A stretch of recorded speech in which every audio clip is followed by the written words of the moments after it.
Pajjiżna jirreġistra rekord ta' 72 każ ġdid ta' COVID f'24 siegħa f'nofs il-vaganzi tas-sajf.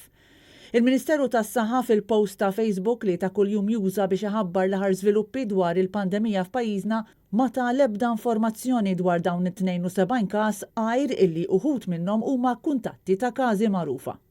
Mhux magħruf jekk mill-każi l-ġodda kienx hemm persuni li kellhom jiġu rikoverati l-isptar. Fl-istess perjodu fiqu 20 persuna iżda anke hawn ma natax informazzjoni dwar dawn il-każi. Pajjiżna sa issa reġistra 1348 każ tal-COVID-19 minn Marzu l-hawn u l-każi attivi issa huma 557.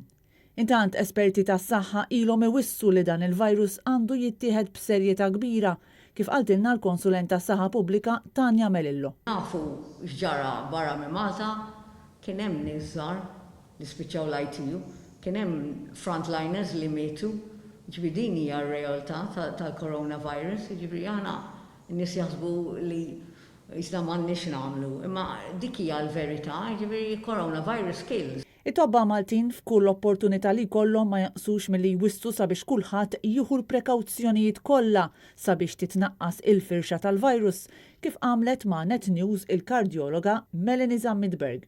Jekk inti għandek soċjetà li hija li toqgħod attenta li segwi d-direttivi tal-awtoritajiet, jekk toqgħod ġewwa, jekk taħsel idejha sew, jekk tuża l-maskli, jekk iżomm id-distanza, mbagħad il-virus inqas ħajinxteret.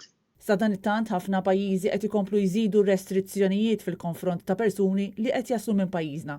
Fl-aħħar sigħat persuni li vjaġġaw minn Malta għal Peruġa ma setgħux jibqgħu ħerġin mill-ajruport qabel ma sarilhom swab test f'kamra apposta fit-terminal stess u kellhom jagħmlu 4 sigħat f'iżolament sakemm joħroġ ir-riżultat. Dan hekk kif diversi reġuni fl-Italja qed ipoġġu restrizzjonijiet differenti fuq persuni li jaslu minn Malta.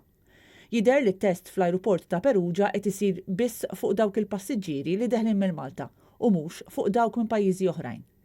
Intant il-linja tal-ajru EasyJet ħabbret li sospendiet kull titjira lejn Malta sa tal-anqas l-aħħar ta' Awwissu wara li l-Uffiċċju tal-Affarijiet Barranin Brittanniku poġġa lil pajjiżna fuq il-lista l-ħamra kawża ta' żieda kbira ta' każi tal-COVID-19.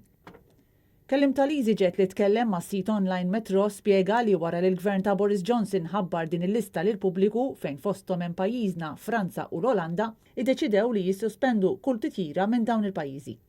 Mis-sibt 15 ta' Awwissu kull min ser ikun qed jirritorna lejn ir-Renju Unit minn Malta huwa obbligat jagħmel din il-kwarantina.